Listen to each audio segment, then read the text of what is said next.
काल पाडवा होता आणि आज तोंड एवढं उठल्यावर सुजलेलं होतं, की काय सांगू. म्हणजे खूप आनंद होता माझ्या मनात, हृदयात, सगळीकडे.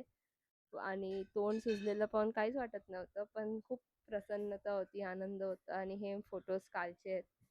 मग मी मस्त कालची पुरणपोळी दाबली, कारण काल तर मी खायलाच नाही भेटलं. म्हणजे मी आली आणि तशीच झोपली होती. आज सकाळी उठली तर मस्त घी लावून पुरणपोळी खाल्ली आणि हे शूज जे काल पूर्णच काळे झालेले ते धुवून काढले. मग स्वामींचा प्रकट दिन होतं तर पप्पांसोबत मग मी मठात गेले आणि हे मठातले काही व्हिज्युअल्स आहेत जे मी घेऊ शकले आहे. आणि स्वामींचरणी हीच प्रार्थना होती की सर्वांचं आयुष्य सुखात, समृद्धात आणि हेल्दी सगळे प्रॉस्परस राहून दे, हेल्दी राहून दे, काहीच अडी-अडचणी नको आणि सगळ्यांची इच्छा पूर्ण होऊन दे. मग बाजूला मंदिर होतं वजिरा नाक्याचं, तिथे गेले गणपतीच्या आणि मग संध्याकाळी मी मॅगी बनवून खाल्ली.